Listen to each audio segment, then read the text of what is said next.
ലൂസിഫറിൽ നിങ്ങൾ കണ്ടനുഭവിച്ച high moments മിസ്സാവുമെന്ന് ചിന്തിക്കുകയേ വേണ്ട. Empuraan അക്കാര്യത്തിലെല്ലാം fully packed ആണ്. ഫസ്റ്റ് ഹാഫ് പ്രതീക്ഷ പോലെ തന്നെ കൂടുതലും സ്റ്റോറി ബിൽഡിംഗ് ആണ്. നീണ്ട ഡയലോഗുകളോടുകൂടി നമ്മളെ സിറ്റുവേഷൻ എന്തൊക്കെയാണെന്ന് മനസ്സിലാക്കി തരുമ്പോൾ സെക്കൻഡ് ഹാഫ് ആകട്ടെ തുടക്കത്തിൽ തന്നെ 2 ബാങ് റൈറ്റവും. സ്ക്രീൻ ടൈമിന്റെ കാര്യത്തിൽ ഫസ്റ്റ് ഇൻസ്റ്റാൾമെന്റിലെ പോലെ തന്നെ മോഹൻലാലിനെ അധിക നേരം കാണാൻ പറ്റില്ല. പൃഥ്വിരാജിന്റെ കാര്യത്തിൽ അതുക്കും മേലെ. സയ്യിദ് റിവെഞ്ച് ആണ് ചിത്രത്തിന്റെ ബേസിക് തീമെങ്കിലും ഇടയിൽ ഖുറൈഷിയുടെ വേൾഡ് ആൻഡ് ക്യാരക്ടർ ബിൽഡപ്പും ഓവറാക്കാതെ പാകത്തിന് കൊണ്ടുവരുന്നുണ്ട്. പിന്നെ ജതിൻ രാംദാസിന്റെ പോക്കും.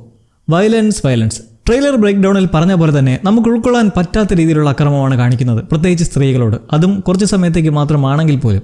ബ്രേക്ക് ഡൗൺ വീഡിയോയുടെ കാര്യം പറഞ്ഞാൽ അത്യാവശ്യം എല്ലാം ശരിയെ വന്നപ്പോൾ ഒരു ത്രില്ല് തോന്നി. എസ്പെഷ്യലി സാറ്റിസ്ഫാക്ഷൻ തോന്നിയൊരു സംഭവമാണ് ഈ സീൻ. ക്ലൈമാക്സ് ആക്ഷൻ ഫാന്റാസ്റ്റിക് എന്ന് പറയാമെങ്കിൽ സ്റ്റീഫന്റെ post interval entry fight epic. ലാലേട്ടൻ ഫെന്റാബിളസിൻ മെയ്വഴക്കം. സിഗ്നിഫിക്കന്റ് ആയ ഈ ക്യാരക്ടറിന്റെ കാര്യത്തിൽ എനിക്ക് തോന്നുന്നത് അബ്രാമിന്റെ സൈഡിൽ നിന്ന് ഒരു ഡിഫറൻഡറിനെ പോലെയാകും എൽ3യുടെ കഥയിൽ മുരളി ഗോപിയുടെ തൂലികയിൽ നിന്ന് വരാൻ സാധ്യത. ഡ്രാഗൺ സിമ്പിൾ വില്ലന്റെ കാര്യം എടുത്താലാകട്ടെ അത് ആരെന്ന് കാണിക്കാത്തത് മറ്റൊന്നും കൊണ്ടായിരിക്കില്ല. കാരണം ആ ക്യാരക്ടറിന് ഈ ചിത്രത്തിൽ വലിയ ഇമ്പോർട്ടൻസ് ഒന്നുമില്ല. L3 മെറ്റീരിയലാണ്. ഗോഡ് ഗാങ്ങിന്റെ സംഭവങ്ങൾ ആവശ്യത്തിലധികം L3യിൽ കാണുമെന്നാണ് പ്രതീക്ഷ. Prithviraj with direction, Murali Gopi with writing, visuals by cinematographer Sujith, Deepak Dev elevation, എല്ലാം വെരി ബ്രില്യൻറ്റ്. ഒരു പക്ക തിയേറ്റർ വൈബ് പടം എമ്പുരാൻ.